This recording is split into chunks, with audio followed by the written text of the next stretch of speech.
ते तिथे आहेत.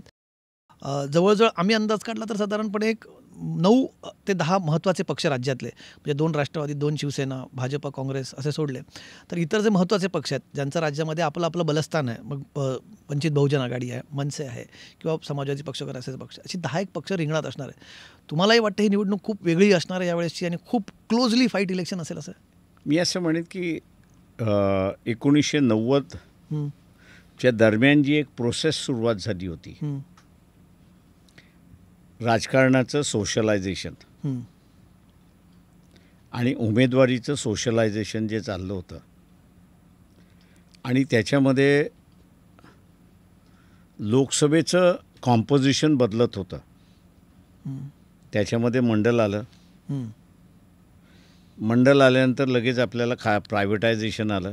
हं, प्रायव्हेटायझेशन नंतर आपल्याला असणारं रिलिजियस मुवमेंट, हिंदू एकता हे आपल्याला दिलं.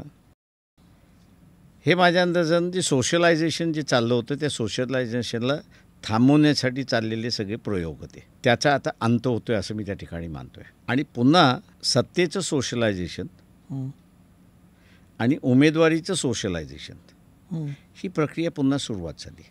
आणि यातून बदल हा होणार. स्वतःच्या आयडियॉलॉजीला स्टिक राहणारे जे पक्ष आहेत, हं, म्हणजे RSS हिंदुत्वाला स्टिकअप आहे हं, आणि त्याच्याचबरोबर वैदिकतेला स्टिकअप आहे, हं, त्याच्यातून ब्राह्मणशाहीला स्टिकअप आहे, अशी जी एक सिस्टम आहे. त्याच्याच बाजूला काँग्रेस, NCP हं, आणि थोड्या प्रमाणात उद्धव ठाकरे असं मी त्या ठिकाणी म्हणेन. हं, हे दंडुलकीशाहीला जे टिकून आहेत त्या सगळ्यांचं असणारं बदलाची प्रक्रिया आता त्यांना सहन करावी लागेल, हं, आणावी लागेल. आणि तेव्हाच कुठे ते पूर्वीसारखे मेजॉरिटीमध्ये जे राजकारण करत होते ते त्या ठिकाणी करावं लागेल. नाही तर आत्ता मी जसं बघतोय की जरांगे, म्हणजे उदाहरण मी देतो सरळ, हं, Jarange is a face of Maratha समाज. हं, दुसऱ्या बाजूला OBCला फेस नाही आहे का छगन भुजबळ बाहेर येऊन लीड करायला तयार नाही आहेत. हं, हाके असतील किंवा प्राध्यापक वाघमारे असतील, दोघांनी असताना पॉलिटिकली भूमिका अजून घेतलेला नाहीत. हं, त्या ह्याच्यामध्ये असणारा वंचित हा आता असणारा सोशो पॉलिटिकल फेस हा आता OBCचा आहे.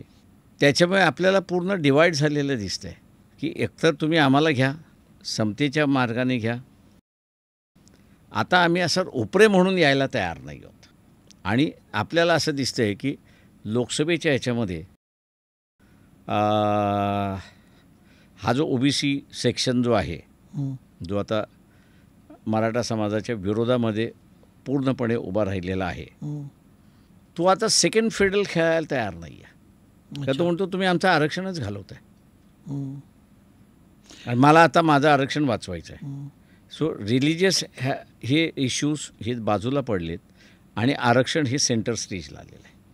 जातीय पोलरायझेशन म्हणू शकतो आपण त्याला, की मी त्याला जातीय पोलरायझेशन म्हणणार नाही, कारण का शेवटी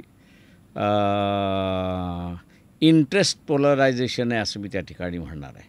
बरं. याचं कारण असं आहे की मराठा समाजाचा इंटरेस्ट आहे हं, की आपण एवढी वर्ष राज्य केली आहे ती आपले इंटरेस्ट कायम राहिला पाहिजे. हं, आणि OBC हा जो वर्ग आहे तो आता म्हणतो आहे मी इतर आरक्षित वर्गाबरोबर बसून मी माझं स्वतःचं स्थान निर्माण करणार आहे.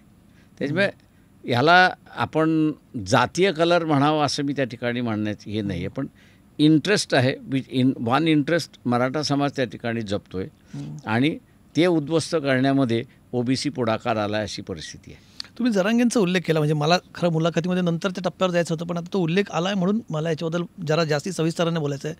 जरांगे पाटलांचा फॅक्टर लोकसभेमध्ये खूप क्रुशियल ठरला असं साधारणपणे दिसून येतं, विशेष करून मराठवाडा, पश्चिम महाराष्ट्राच्या काही भागांमध्ये. तिथे थेट सरकारमधल्या असलेल्या पक्षांना मोठा फटका पडला. जरांगे यावेळेसही त्यांनी कालच उपोषण खरं तर सोडलं आहे. त्यांचं म्हणणं आहे की आता निवडणुकीच्या रिंगणात उतरावं लागेल. या दोन्ही गोष्टींकडे तुम्ही कसं बघतात की जरांगे फॅक्टर लोकसभेत चालला एक, आणि आगामी विधानसभेत जर ते म्हणतात की निवडणुकीच्या रिंगणात उतरायचं एक तर लक्षात घे की 77 साली हां, एक परिस्थिती होती, इमर्जन्सीच्या विरोधातली परिस्थिती होती. बरोबर. त्यावेळी 2 ग्रुप होते. हां, फॉर एमर्जन्सी अगेन्स्ट एमर्जन्सी. हां. अगेन्स्ट एमर्जन्सीवाले जिंकले. हं. या निवडणुकीमध्ये सुद्धा संविधान बदला आणि संविधान वाचवा असे टीम्स होत्या. हं. ज्यांनी संविधान वाचवा ही भूमिका घेतली ते जिंकले.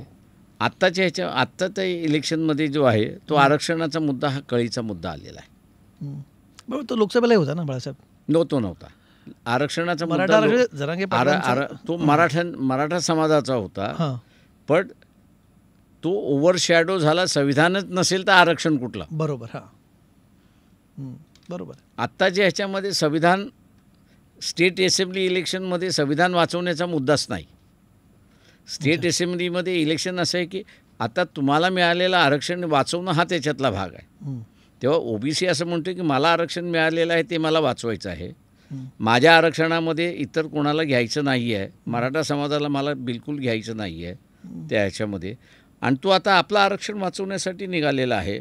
आणि दुसऱ्या बाजूस ओबीसी असं म्हणतो आहे की मला ओबीसीतून आरक्षण द्या. हं.